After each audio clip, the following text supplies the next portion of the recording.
I'm Diane Gattullo, and welcome to another edition of Warehouse 34. And today I have one of my favorite human beings on the face of the earth, who is like a brother from another mother, RALPHIE DEE. Hello again, darling. How are you? I'm wonderful because you are here. You Oh, are very nice. not only a huge person in my life, one of my dearest friends that I've had the pleasure of knowing since I'm 12. And I choose you to be, because I don't have a brother, I choose you to be my brother because... From another mother. That's yes, right. Because you are so special to me. Oh, thank you very much. You're very special to me as well. Oh, I love you. I want everybody to know I met you when I was 12. Yeah, just it sounds kind of... Creepy now, yeah, creepy. as an adult, but not. Yeah. Get film in there. Okay, so when I was 12, I was taken to go to places, and they had to turn around, and it was more of like a collection experience, but whatever. So I was at a nightclub at 12 before it opened, and the owner covered my eyes when I had to walk by a certain part of the bar because it was, operating at that point. Yes. And they put me in the DJ booth. And I met you and Joey Viola. Yes. And you didn't know I was 12. I had no idea. And you guys were teenagers, basically, yourselves. I was 15 when I started. Yeah, I was a couple of years older than you, so. Yeah, but it seemed like light years. Yeah. 15 and 12 are. Yeah. And you guys were doing your sound check and setting up and everything else in the DJ booth at 2001 Odyssey. Yeah. And I had no idea how that moment would impact the rest of my life. It was an experience, bar none, that I had never even imagined could happen. You had your crates of records, you had an upright piano, both of you had huge personalities, and then the lights went down, and the music started playing, and you started screaming. Close the... Do you remember the accordion gate? Yeah. Close the gate, close the gate, close the gate. I didn't know what you meant. And I just figured it out in time. And I closed it just as the girls descended on your DJ booth and threw themselves up against the accordion gate. And I could not believe the rush. It was like Black Friday sale for like Louboutins being given away for $5. Yeah. The girls jumped all over your DJ booth. And they pressed every part of their body up against those accordion gates. And I sat there going, holy shit, this is amazing. Yeah, that was something. That's... you think about it now, it's just like, wow, man. I couldn't... so tell everybody about that time. Well, we were all kids. And it was a matter of just being in the right place at the right time. I found myself in the middle of this, the disco era, the disco boom, which, I'm still in high school here. And I came from a small little bar. That story was a whole other story in it, but I ended up working there as a backup DJ. And Chuck, rest in peace, the owner's son, would come in less and less at that time. And after Saturday Night Fever conquered the whole world, everybody and their mother came to the club, and it was just a matter of being on that roller coaster, which at that point we were on the top, and it was just starting to go, and down meaning good, and it was just, when you're in high school and you're just out of junior high school, the kids on your block, your cousin's friends, this one next door, this one's daughter, can I bring my granddaughter, can I bring this? And it was so overwhelming at the time. I really didn't have a chance to blink, but yet we were having so much fun because we couldn't believe that we were actually in that position. Two young Brooklyn kids. We were kids and thrust into this thing. It was just, it was mind-boggling or mind-bending, to put it lightly. The place was just so wild, and everybody wanted to be there. Saturday Night Fever had filmed on my block, and they rented out a house of a friend of mine, in the girl's bedroom was the bedroom of John Travolta with the posters and doing his hair and everything else. And the crew and everybody involved with the movie, including all the actors, were so nice to all the neighborhood kids. So they filmed on my corner and then down the block and all over Bay Ridge. But their filming of 2001 Odyssey really brought a whole new level of like, oh my goodness. That nightclub was propelled into the stratosphere. Sure. Everybody wanted to be there. Sure. Everybody wanted to see it. Everyone wanted to experience it. It was insane in the membrane, let's just say. It was an amazing time.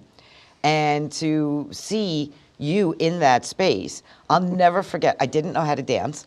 I was, again, 12. I didn't know how to do a lot of that stuff. I didn't wear heels yet. I didn't have the right, clothes or anything like that. And Joey bring me out on the dance floor, and the light up dance floor that was so iconic, and trying to teach me how to hustle, which, as you know, I still can't hustle. I'm horrible at it. I'm like a freestyle freak, but I'm not saying nothing. Yeah, no, I can't hustle. It's like because I don't understand that whole like I have to do what you tell me to do. Right. I do my thing here. You do your thing and there. after a while, I guess you get it. But I never got it. I was never a dancer either. I was just the person who supplied the music for the people to dance. But getting back to what you're saying, it was at that time everybody, the whole culture was coming out of like rock and roll, Led Zeppelin, kind of. Remember Earth shoes? Yes, I had them. Earth shoes and like bomber jackets, and it got into the fabric of the culture, and it just changed everything. The next day, people had haircuts, and they had the shoes, they had the polyester pants, they had the thing, and everybody wanted to look cool. I remember that, and that's what I really miss. And good. Yes, you went and spent a lot of money on your clothes because you knew you were going out on a Friday or Saturday night. You wanted to look your best, and that's what I missed about it. I missed the three-piece suit. I used to love three-piece suits, and that was it was. There was so many facets of it. It was the music, it was the look, it was the talk, it was the car you drove, it was all that stuff together. Yes. I mean, how important, the defining factors of what group of cars. Yeah. And they all hung out together. So if you were the Caddy crew, you hung out. If you were the Lincoln crew, if you were, whatever, going all the way around. And I remember going back to see you guys on Friday nights and Joey saying, no, you can't have shoes like this or you can't have these clothes. And meeting me at the farm. Yeah, Farm, 86th Street, Benson. And I had to take like 3 buses to get there because I still didn't say I was 12. And I met him, and he bought me my first pair of Buffalo shoes. Buffalo shoes. Powder blue Buffalo shoes, and taught me how to walk in them. Yeah, that's right. They were hard to walk in them shoes. Yes, because, again, Buffalo especially when shoes. you're 12 and your ankles aren't used to these things.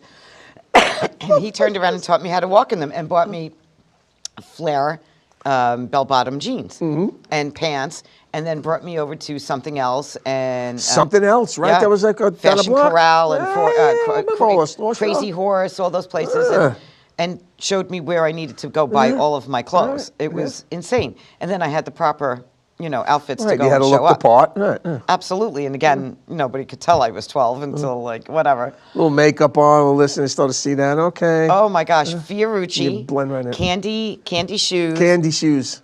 So much fun, with the Porsche Carrera sunglasses, just everything about it. It was just It was a great total. time. Guys smelled great. Yeah. They looked You know how great. much cologne they sold back then? Oh, Dracar Noir. Remember that? Dracar. Yep. Aramis. Yep. Pierre Cardin. Paco Rabanne. Damn, Paco Rabanne, yeah. Yep, it was I a missed those time. days. That was great. Now, at that point, though, you guys were like really carrying in crates of records. It was an experience just to DJ. Yeah, but what was good back then, later on, when I moved around in other places, usually I would carry crates of records, but in Odyssey, we used to leave them there because no one, the place was always locked up. I think they had a dog in there. They had a Doberman Pinscher in them. Nobody would even think of breaking in there.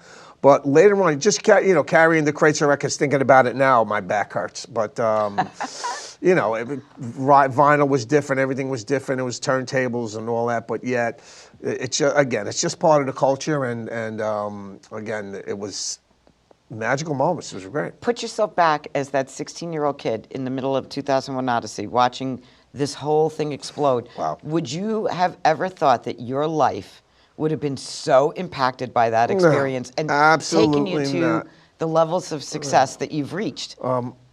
Well, first of all, a lot of people don't realize when that movie came out, the time while they were doing the filming and everything, I had no idea who John Travolta was. Welcome Back, Carter, I heard of it, but I finally got to see what it was when I saw it was on the cover of TV Guide. Remember the old TV Guides? Yeah, sure. My brother had a lunchbox that said Sweat Hogs on there. But, you know, when I had met him, I realized his hair was long. When I looked, his hair was really short, and he was a nice guy. We had a couple of talks about his accent and all of that. And from that point on, nobody knew what the impact would be from that movie. And then all of a sudden, it was just like the next, after the premiere, they had the premiere there, and that was December 16th. I got all this in my head. December 16th, 1977 was a Saturday night. The following Friday, you couldn't get anywhere near the place. So it only lasted, believe it or not, for 2 years. But if you take every Friday and Saturday for 2 years, then you got all the other nights that came up with this. We went out 7 nights a week. We did. 7 nights a week. So if it wasn't Odyssey, it was 231. If it wasn't there, it was Long Island, it was Staten Island, all over the place. So from that point on, I went into New York radio, WKTU. They gave me a show. I did that up until, let's see, 79 to like 80. And we used to listen to you, and it was competing between you and Joe Causey and another friend when we would go to Manhattan Beach and lay down on the tinfoil. Yeah, you know, you brought some, and roast ourselves with iodine and baby oil. Yes, and what would happen was I would do, they would do lunch mixes on a Wednesday, and the tape, they were already pre-recorded tapes, and I would, you know, they would come by the Odyssey on the weekend with the promoters to bring records, and I would give them the tapes, and I'll never forget, like the first time I was on KTU was like, I have the actual recording of, I think it was G. Keith Alexander, one of the DJs saying, okay, it's 87 degrees out, I'm gonna be hot today, it's this here, and then they would announce me, Ralphie Dee for 2001 Odyssey, and I remember the first time walking onto the beach on a Wednesday. Back then, the summertime, you know, we were kids, we were in school, out of school at the time. And there was, the whole beach was one radio. Everybody had this on, and I just, wow, it's like, wow. We used to do dance contests on the boardwalk. Dance contests, all the girls music. to wear their heels and makeup. Yes. Oh, it was unbelievable. And you go from the beach days, then there was the, which we can't forget, it's part of history, the disco backlash, because it became so huge. Yeah. So huge to the point where the corporate America squeezed every last drop out of it, and it became to the point where everybody just goes and rebuttals it. And what happens is disco becomes a dirty word. So now you had that little bit of like a new wave thing in the 80s, and then the next club I went to was Hadar 2 in Staten Island, and it wasn't called disco anymore. The music was called dance music, but by that time, the whole generation, our generation of people from 18 to like 25, going out 7 nights a week.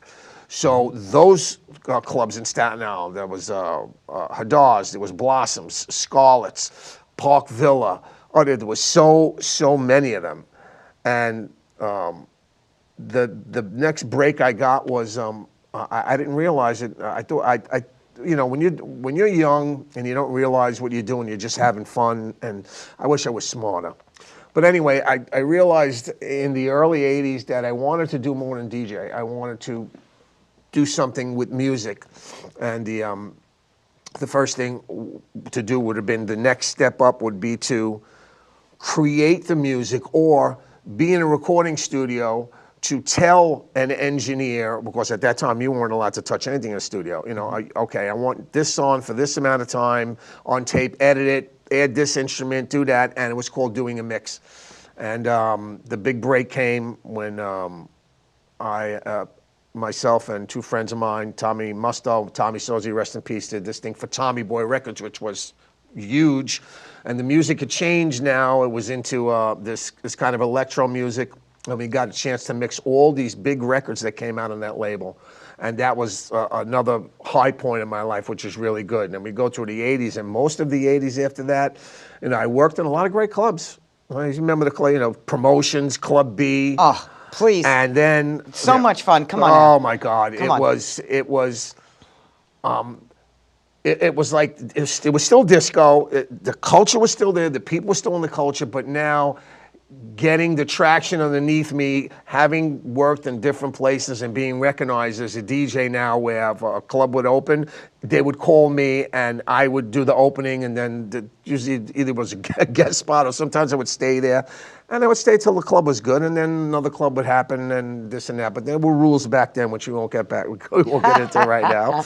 But then the next big thing in the 80s for me was the original Pastels. And if anybody knows the history of Brooklyn and all the clubs of Brooklyn, 2001 Odyssey was the Saturday Night Fever place, but Pastels was the club, the most successful club in the history of Brooklyn. And it rivaled a lot of city clubs, although they were extraordinary, and you know, the light shows or whatever. But Pastels was consistently crowded with lines up until 2 o'clock in the morning, with people waiting to get in. And it was written up in GQ. And after that, then the lines went wrapped around the block, as opposed to down the block. They were wrapped around the block. And how amazing everything was that they did at Pastels, from every employee, they were all on point. They were all the best of the best. Those guys knew the best of the how best to of the run best. Yes. a place. They were the most successful. They knew what you drank. The bartenders knew. It was so many people working in sync, and it worked because that place was, God knows how many years it was Pastels. And then when it changed the name at the time, for another 18 years, it was Legacy, I believe, after that. Right, there was Capri, Legacy. Amazing. Yeah, that was great. And Pastels was the last really big club I worked, and then I got another break that came. I started, friends of mine were starting to do music. Now, not just mixing. Now, actually, recording studios had changed. And now, if you had engineering experience, it was like mixing records, but now you were mixing sounds. So naturally, people that I knew, I've kind of like flocked to that. And a friend of mine, Tommy Musto, again. I love Tommy. I had Tommy on the show already. Great guy. Yes, great love guy. Him. I owe a lot to him. He taught me the ropes about recording studios and I have to say, stuff like that. all of your friends that I made friends with because of you are all really, really nice guys. I love all of your friends. And they were all so nice to me. Well, of course. I mean, I'm not going to surround myself with people. See, what happens in this business, you surround yourself with certain people. Some people you want to be around, and some people you don't want to be around, but you don't really care because you don't really bother to look. But then you start to weed out, you know, there are certain people that are with you so they can get into the club for nothing, or they can drink for nothing, or because we knew a lot of people and we knew certain types of situations they would want to be around. And then it kind of weeds. They kind of weed themselves out, but there was a lot of outsiders that tried to get into like a circle, and the only people that I stood with and worked around were people that I knew I can trust, and you know, those were the people that took me to the next level when I started to do records now, produce records for labels in New York, which later on, you know, now are staples for the beginning of house music in New York, which was, you know, again, you know, right place, right time. And I did these couple of tracks, we call them tracks, and they had come out, and they really didn't do anything here, but in Europe, they were huge, especially in England. In England, a couple of them got to the record mirror charts, which was like the Billboard here. Right.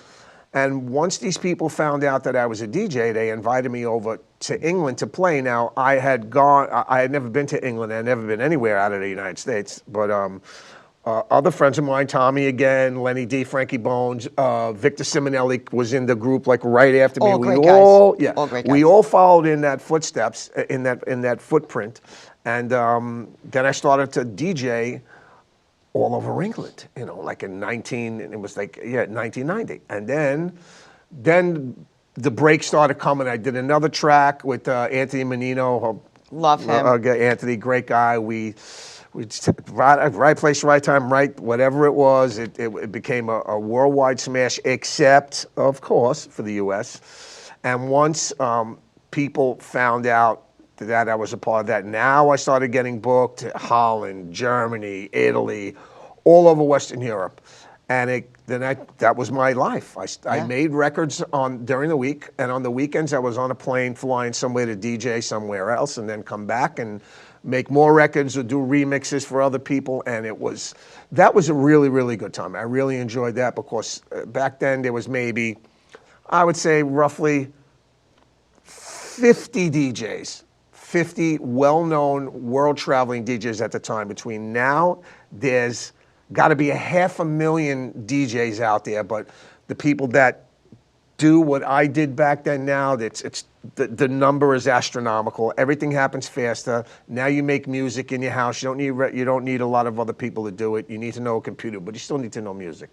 Right. And that was it. And then that was probably the height of my entire career was the 90s. And then, some of the records that you worked on were with really big, well-known artists. Yeah. Because I remember this all. Again, but... and you always downplayed it. You were like... No. On a scale between people who have really worked on records like Jelly Bean, who I admire because he was the one in the forefront that actually started a DJ being a artist and working with artists, and he's worked with everybody at that time. He has stayed a nice guy. Besides being creative and a genius, absolutely, he's always stayed a nice guy. Yes, I mean, I never really got a chance to work with any like really huge big artists. A couple of things, but that didn't bother me. It was just a matter of I was doing what I liked. And it was my life. I didn't have to like work a regular job and stuff. And now, remember those fax finders, the things before computers, and everything was written down. Studio session for this day, 3 days for that. Fly here, do this, then come mix this thing. Go to Italy, find it, mix with this, work with this artist, and I ended up. I don't know. I would say now probably about somewhere around 150. Records, and that's really, depending on what sample size you look at, but, that was a very, very, very important time for me because I kind of cemented what I had done in that time. What I had done, we had helped change a lot of music, help invent some music styles that never existed before, and it was just like another stepping stone to doing something positive with my life, which I still can't believe I still do, but that was the catalyst. Am I saying that? You're still in the game though, and absolutely, without a doubt. And besides just stopping in 1999 when my son Matthew was born, I just took a couple of years off really to be a father and a family guy and do that, and worked on Wall Street for a while, and I couldn't stand. Oh my God, sitting in an office, even though friends of mine, this is a whole other story I'm not going to get into, but just working in corporate America, it just wasn't for me, and I looked for opportunities just to dabble on the side, doing things like this and like that. Well, it was in your bones from a young age. Yeah. Once you do that, it's again, I was able to sustain it for all that time. So it always there's that feeling of creating. Like if you're a writer, you like to write. You're always going to like to write unless you find something else for your passion. It's just like a passion, just like anything else. And I've been blessed. Would I do it again the same way? Absolutely not. I would change everything because I look back at what I did, in the front. If you look at it and read about it and see it and hear it, it looks great. But there was a lot of stuff that was going on. Like a lot of it was a blur. I never had, I say this all the time, I never had a mentor. I never had nobody to say, Ralph, this is great. Okay, you got to do this next. No, I did it myself. But all of you at that point were creating something real and being involved in the beginning parts of something so new. Right, it was new. Really, Yeah. who could have mentored you in that? Right. You know what? There were people that either were in the music business before that knew about working with artists and things like that to say, you know what, Ralph, you mixed this record, you did this record for this label. You should have somebody or hire somebody to go to all these labels and tell them, this is the work that I do. Why don't you let him do work this way? If there was, I don't know, 100 labels. But did you get credit on all the records? Oh yeah. I got all the credit, but it just it happened in spurts. And what I tried to do was, I was very content on what I was doing. I was very content. Going overseas was like a big thing because at that time, what DJs went overseas? It was a handful. I'm talking to him, maybe 10 the most that were going overseas. And back then, I'm coming back with magazines and my pictures in it on the front. I remember. And people are looking and going like, what the heck? What is this? What do you mean that there's 20,000 people? Yeah, a rave. What's a rave? It's a collection of people, 20,000, 10,000, 5,000. And it was all documented. All the pictures were taken and it was all in magazines. And then it became more commercialized and then the next generation came in and started doing that, and then I moved on, and at that time I had started a family, but I went back in the mid 2000s was when I went back, and at that point, I had to basically redraft everything, but what kept me relevant was what I did. What I did was documented. It was the birth of the internet. They had everything that was that I did. There's a page, a website called Distogs, and it's anybody who's anybody in the music business. I'm not John Lennon or Paul McCartney. I'm just talking about in the dance music era at the time. Right. When you collect a bunch of titles, they would do a discography of everything that you've done. You could go to a website, click on a thing, and my name will come up. And every single record that I did is documented with the picture, how long it is, the producers, the people who sang on it. And that's good. And I noticed, nobody can take anything away, so that's good. And that was something to look back when I'm not here years from now. I saw that on your Wikipedia page because I was clicking on things. Yeah. Because you've got a slamming Wikipedia page too. Yeah. And again, a lot of it comes from where I came from and what I did, and it would always take me to the next phase. Because I did this, I can do this. And because I did this and this, I can do this third thing, and fourth and fifth. And what happens is, though, now the game has changed quite a bit. I'm still in it. I had to adapt to it. Mm-hmm. Now it's not only do you need to make records now, which are obviously digital downloads, you have to know social media. And that's a whole other animal because you have to promote yourself. And at the point when I realized and started learning and seeing all these other people, getting social media, I'm like, I don't have the time to do this, but I fooled myself. I did have the time because I have a video background, audio editing background. I have background in a lot of applications like Photoshop, I know. Things are all media tools to how to make videos. So I said, wait a minute, I could do this. Instead, I got to hire somebody. And I would start doing things, putting them together. And I went on a trip this summer, which kind of also changed a lot and kind of opened my eyes up to what's going on today. I went to Ibiza.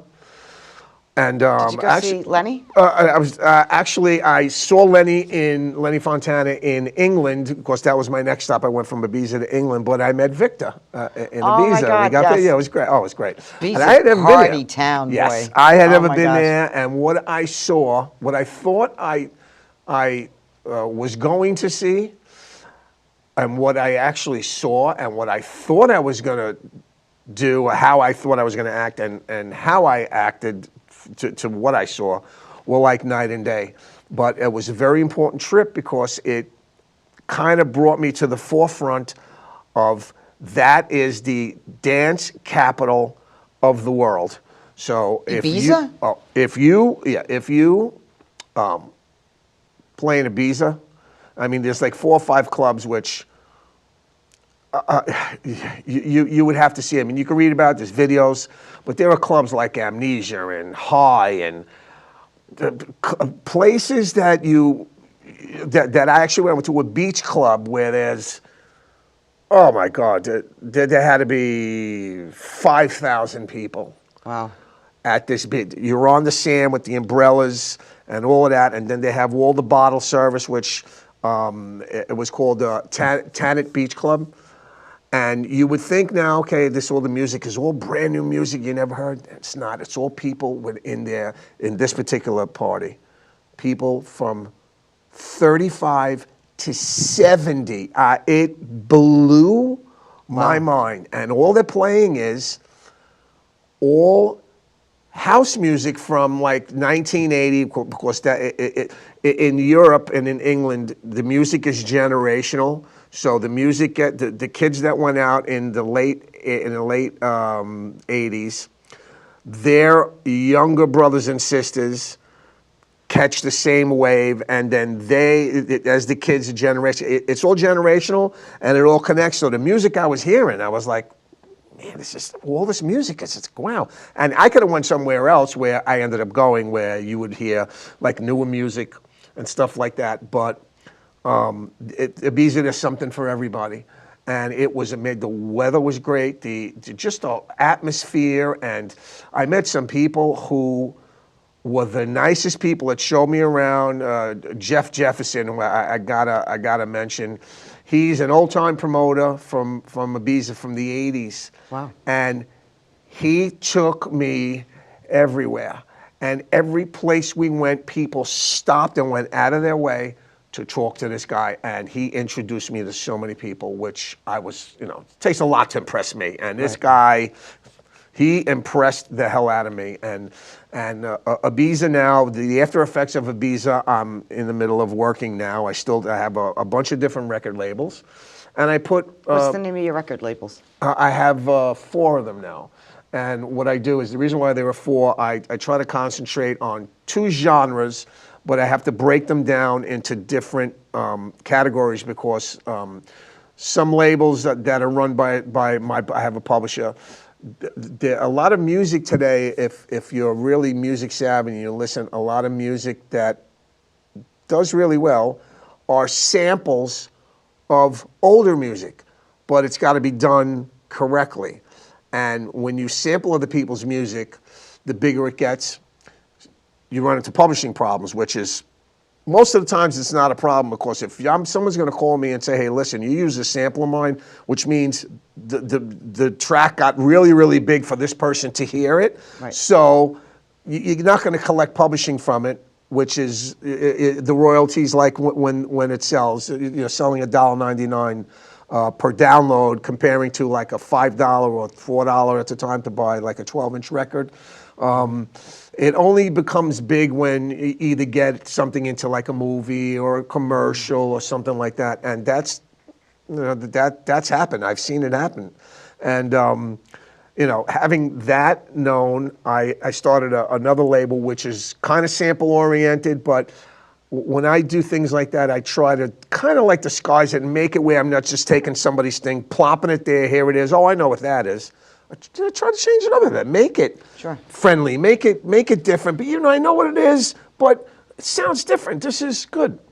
And I usually get a good reaction of it. And then, like I said, the other labels are run by my publisher, which is more straightforward, me playing and creating and not using sample stuff. But you know, today it's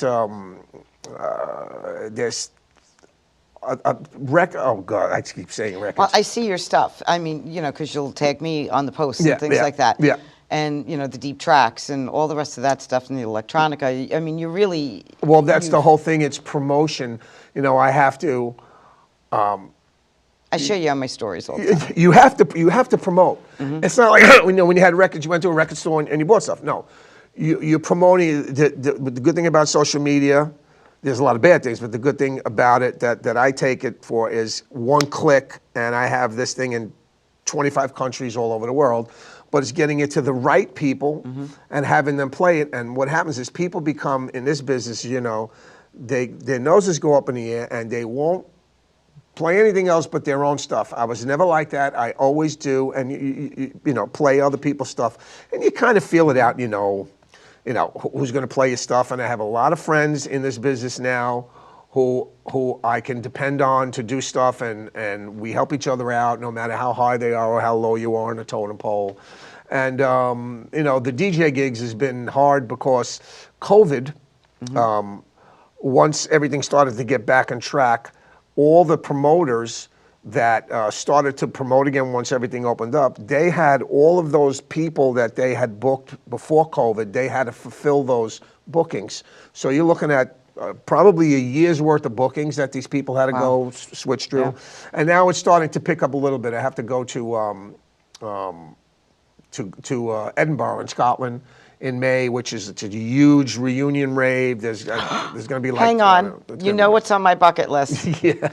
You know it. Scotland, really? I've been there a bunch I of would times. do Scotland. No, Scotland's fun. So I have a bucket list, and I want to go to a rave again, even though I know they're not called raves and they're called festivals, because you always enlighten me on the new modern thing. Yeah, festival. But it's on my bucket list, and my husband won't let me go with anybody else to something like that unless it's you. You're the only person that Steve's like, yeah, okay, whatever, you can go, Ralphie, do whatever you want. Ralphie's, you know. And there's the whole thing. I want to go now. Well, see, that's the whole thing. See, I'm retiring in June. going with someone that is playing and being behind the scenes is a total different thing, because you know, there are times like when I went to Ibiza, I wasn't playing, but I was with people that were behind the scenes, that were we were VIP the whole way.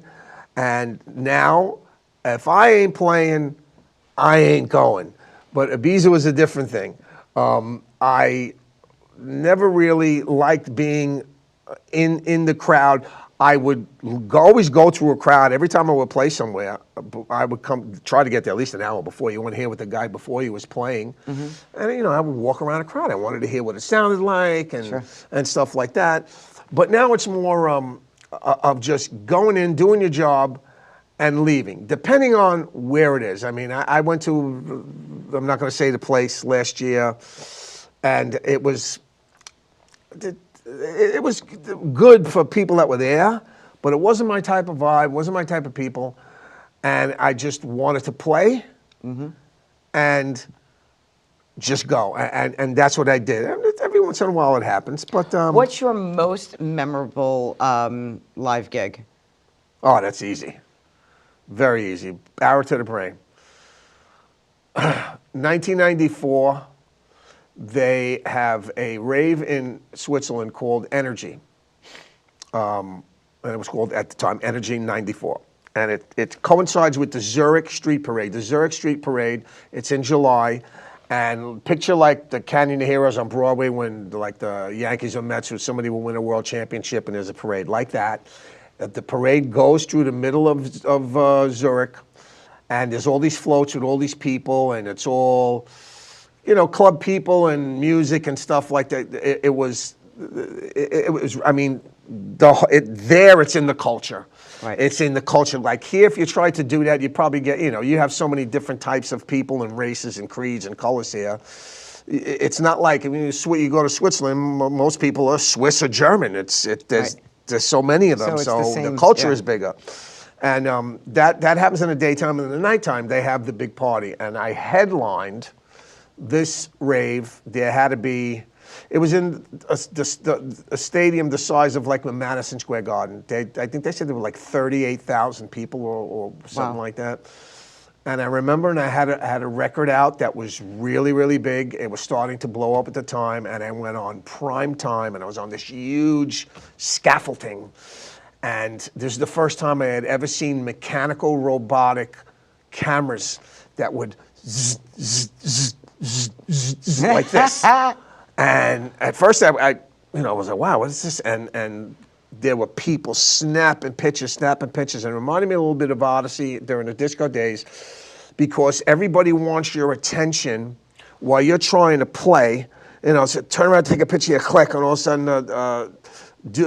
there's something wrong with this. The guy would come and put his arms around me to change something in there. But you get used to that after a while. But I do remember playing and we call it dropping this track that I did, and hearing all these 38,000, whatever it was, people in unison screaming when this happened. And I got the goosebump kind of faint feeling for a second. It was just a moment that lasted for maybe about 10 seconds. But the euphoria and the just the feeling of everything. And as that was happening, I get a tap on the shoulder, and the guy goes like this behind me. And I'm like, what? And I turn around and look, and there had to be about a 50-foot screen with the camera was like right here, and you can see my paws. That's my God. how close it was. And I couldn't help. It was the best feeling ever. And when you have that feeling, I've had feelings like that, but never to that degree. Wow. You always want, it's like a drug addict. I hate to bring up bad things, but you always try to get that feeling again. And I know in my life, that was the pinnacle. And right now, for anybody to go and think they're going to redo that again and have that pinnacle again, I mean, anything can happen. But you got to remember, it was at the right time. It was at the right place. Whatever age I was, the track that was out, the weather, the people, so many things had to come and line up for that. But that was the biggest thing in my life that I would never you'll forget. remember every detail forever. With Never this. forget. Yeah. There's pictures. There's a video of it that they sold. I still have that. And everything I did was, a lot of it was documented. I have all my tapes from the early KTU days of them saying my name. I saved every flyer I have. I'm a memorabilia person. So anybody ever says, what did you do with your life? I just, look, and it's all, and I'm in the midst of actually painting where I am now, and I got some platinum records and some gold records that were issued to me a long time ago that got destroyed. Oh, wow. I'm trying to get them all done. I have about 25 or 26 gold and platinum records that were all, and I had them in a storage place, and they all got destroyed. And I think I got maybe 3 that I got to do, but they're expensive to me. Then the companies are all out of business and not going to do it. So, but the thing is, what they do is they look.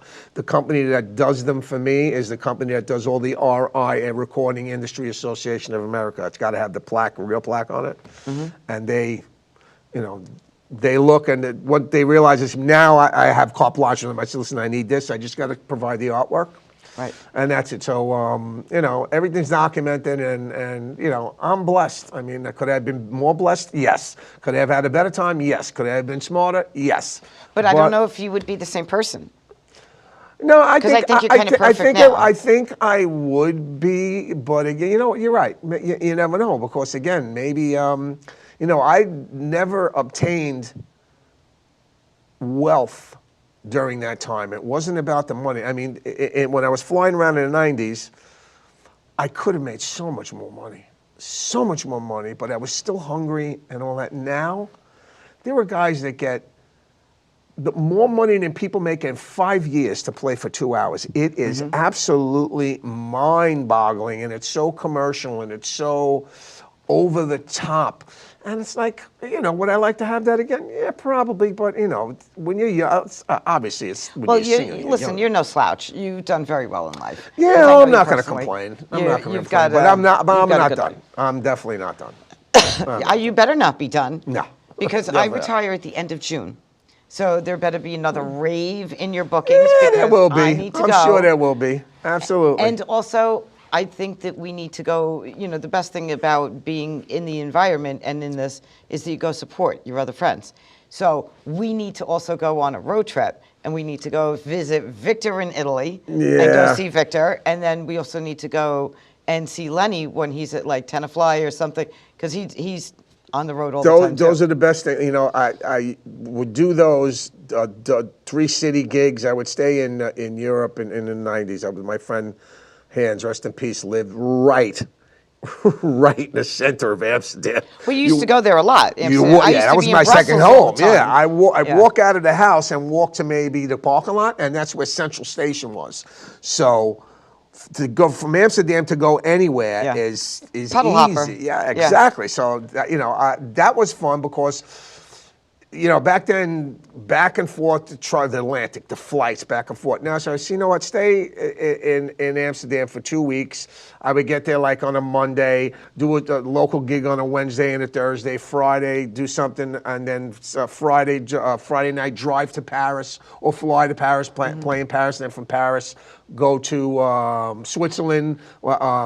These are all, we used Germany, to drive. you used to do Germany too, yeah. They used to drive us at the time, but again, I used to like to fly, which was a lot easier. There were times when I don't like small planes, so I'd have to take would have to take a train. I remember taking a train from Paris to go to Austria, not Vienna, to go to oh God, I can't remember the city, not Vienna, Innsbruck? Salzburg. Okay. Salzburg in Austria, and there was no plane. No, there was a small plane to do it. I'm like, I don't do small planes. I mean, 737 is the smallest for me. That's it. Yeah. But these are like, 1 seat, 2 seat, little aisle, 2 seats. That's it. And no, I can't do that. So I took a train from Paris to Salzburg. First class train. I mean, it was nice. I liked it. It wasn't bad. But again, just being able to stay in Europe, like you were mentioning, Lenny and Victor and stuff, to go. That's the best way to do it now because, unless you've got a lot of frequent flyer mileage, you want to take the expense of the transatlantic flight out of the budget because you're going to spend in a decent season. It's going to cost you between $900 and $1,100. You like that? Put that money in your pocket. Sure. So if you have frequent flyer mileage, you do it. But most of the time, it's like, okay, I'm going to do a tour. I'm going to start in England, stay in England on a Friday, Saturday, stay in England Monday, Tuesday, Wednesday, work in the studio with these guys that do mixes for me. And then on a Thursday, fly to Amsterdam and play somewhere. And maybe no more than like 2 or 3 weeks, but it's Then you better grow this whole Scotland yes, tour. it takes, yes. You're going to have to grow this to a couple more things. It takes a lot of time. It takes a lot of, it's all about the music that you put out, and it's all about the relationships that you have. And there's no age limit to this. There's another thing, there's no age limit. There are DJ Jellybean is 65. Frankie Knuckles, I can't picture that. Yeah. would have been 67. David Morales, 62. Me, I'm in my mid-60s too. I'm getting there, but it's not like, well, you're too old to it. Listen, we were doing this. I tell a lot of these people, they don't understand. If you look at my internet posts, I always write, know your history. And it's really important because a lot of people that got into this game later on, if you don't know, if you're doing something, you want to know as much about it as you need to. So you need to look who was there before you and who did these things before you to get an idea of where the music comes from, how it came, who did it, and all of that stuff. And it's part of it is, it's a little bit of music studying that you have to do. And a lot of people, I noticed that there are some young people that are good, that do recognize stuff and do remember, that's, I was 14 when this came out or whatever, but they remember, and there's no better way to be, being noticed for something, and that happens a lot. And especially in the UK, you go to England or you go to Amsterdam or anywhere in Europe, I've actually been to places where people have brought records that I've done 25 years ago with a magic marker to sign them. I look and sometimes I say to myself, I can't believe I'm doing this, but it's in the culture, and it happened in L.A. not till last year too. I went to L.A. to go play, and these like 4 or 5 people, and they seemed to have records in their hands. I didn't know about. I said maybe they bought records in the shop somewhere, and they came over to me and Lenny, and they asked us to sign these records that we did. It took pictures and all of that. So I'm like, wow, That's amazing. How cool is that, man? That's cool. Yeah. If you had to pick one place that you have not traveled to go play, where would that be? Where would you like to just do a complete? That's a good one. That's really good.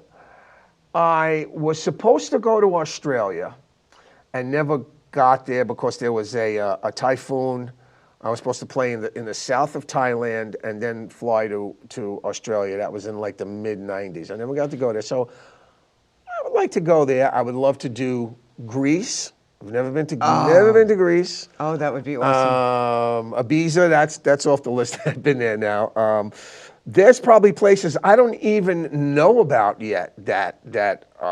What's the difference with the audience and possibly the audience participation and things like that when you play in places like, if you're going to play in Thailand versus you're playing in Amsterdam? Is there a different vibe in how does that work? The difference of the countries in Europe are basically all the people are the same. I sort of compare it to people who are baseball fans. There are baseball fans, and then there are people who watch baseball. I've gone to baseball games in Boston, and Boston, the fans in intense. Boston know the game. They're a fan of the game.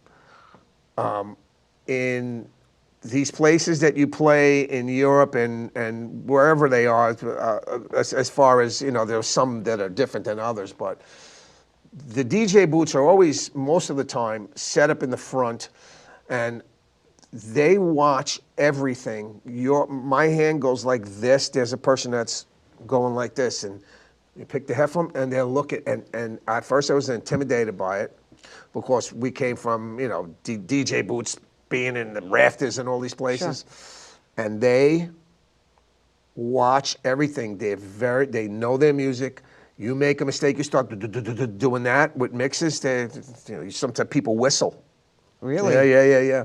You got to be on your toes, and you got to be on your A game. Yeah, you got to be on your A game. Plus, when you're playing with other DJs from other countries, you want to be on your A game. And you got to remember, you're walking into places cold. I remember having to come into a club, never been there before, never stepped foot in the DJ booth, never heard what it's going to sound like on a headphone. All of a sudden, I'm there for like an hour or whatever, but then all of a sudden the DJ pulls the headphone out, and now it's your turn. You got to put your headphone in, and at the time it was records. Put a record on, and then you got to do like maybe 1-2 mixes tops. And out of those 2 mixes, you better figure out that sound, because if you don't, you're either going to look stupid, or if the longer it takes for you to do it, you want to do obviously the best that you can. Yeah. There's no winging it. You can't wing it. And even today, there's a lot of people that do that don't really play anymore. There are people that do mimic sets. They just throw a USB thing in there and they play, and they make believe that they're playing. Really? And that's I frown upon that, because it's like you're kind of cheating. It's like you're a dummy. You're just standing there doing it, make believe. But then on the other hand, I've also know somebody, a couple people who do that now, and their reason for doing it is what I had just said before. So it's always perfect? Yes, because, they come walking into a situation on a stage, there's thousands of people, you got to put a USB stick and you got to be on. So what they do is, this way they don't have to worry about that. They could fake the whole show and everything's going to be on. So in that way, I'm like, so you're giving the crowd what they paid for it and what they want, yes, without you ever are. Disappointing them. Yes, you are. But you know what? Again, I can understand somebody doing that, but there's nothing worse as a DJ to see another DJ do that. Right. Just to me, it's like, listen, you could play whatever you want, but to me, it's like, it's kind of cheating. But again, I kind of get both ways. Just like they have a thing called a sync button digitally now. You can play, have a a record, I still call it a record, a track, so to speak, going on one thing, and then you got the next track going. They have a sync button where you lock the sync and you let the track go, and only thing you gotta do is mix it together. You could go have coffee and talk to somebody, and it's gonna stay. And a lot of people frown upon that because you're not being creative enough. You're not creating. We come from an era of playing vinyl, playing records with real drummers. That was hard. That's why I say, listen, you think you're a DJ? You want to be a DJ? I'll tell you what. Here's 2 turntables. Here's records. Let me see what you could do. And a lot of them are going to go, oh, I can't. How the hell would you do that? No one when the record's going to speed up. Do you still have your first set of turntables? Not my first set, but I still have my turntables. Yes, absolutely. I have all my records, any records that were of substance I kept. All the like kind of garbage and stuff I threw away, but I have all of my records. I never threw any of that away. The turntables I actually just Still have your original mixer? No, that was all analog stuff. It's all, I have like a controller. You see when I play in pastels, it's a controller. That's what I use when I play out. And I have another mixer which mimics what I would see when I was playing on the road. With the USB sticks in them. They're Pioneers. It's different, but all the old analog stuff in there. No, I mean, because I know things have changed and everything, but there seems to be a thing with DJs that they fall in love with their first thing that really, and they're like, they can't get rid of it. It's like, no, I've got this. Oh, to have it, yeah. You know what? To keep it and cherish it for the experience. Oof, you know what? I've had so many. I think Tommy Musto was talking about it. Yeah, I'm sure there are people that have kept pieces of gear over time, but it all depends on how you got into the business and at what time you got into the business. When I first got in, there were a certain type of turntable. There were always Techniques turntables, but I have a certain type of Techniques turntable from the beginning that I liked. And there were these rotary mixers called Bozaks. And today, they're rotary. It's different. The technology today and the mixing of today is all slides up and down and EQs. Bozaks back then, people weren't tech savvy as they are today. But like Lenny Fontaine still has a Bozak in the studio. He's got a pair of old 1100 turntables in the studio, and every once in a while he'll play them when he's doing like a set for. He's such a nice guy. Yeah, he's a good guy. He really is such a nice guy. Oh my goodness. What's your favorite song? I can't believe this is almost over. Oh my goodness. Is it? See, that's why you have to come back often. What's my favorite song? What's your favorite song? Oh man. I want to know what your favorite song is. Oh God, I know what your least favorite song is. Oh yeah. There's a few you would definitely know. But no, Caribbean Queen. You know what? It doesn't really bother me now. At the time, it did because every 5 seconds. But it's very hard for me to come up with a favorite song because my whole life is based around music. I can tell you where I was by hearing a song, and I would know, get the year, what I was doing, and all of this stuff. So you got to remember, I'm getting brought up in AM radio, Beatles when I was a little kid, then all the 60s stuff, all the Young Rascals and all the Motown and all of that stuff, then going to the early 70s with all the R&B stuff and all of that, into the disco, into the new wave. So there's so many genres of music, and even the stuff that my parents would listen to, like all the 50s, the doo-wop stuff. I love all of that stuff. So to give you a favorite song, I think we're gonna just have to leave it on that, and you're gonna have to come back. You're gonna think about it. I want to know what your favorite song is when you come back next time. Favorites? Yes. In what era? Is it the disco era? Is it any song? Oh, that's the whole thing. See, that's why you have to come back. I can't. I'm not letting you off the hook on this. Okay, Listen, I remember that. Thank you for coming. Thank you for sharing your beautiful life experience. Thank you for being my brother and my friend. And I love you, and I want to thank everybody for watching the show. And if you have an idea, you want to be a guest, email me. I'd love to listen more about it, and I appreciate it. Thanks for watching Warehouse 34 over here at CTV.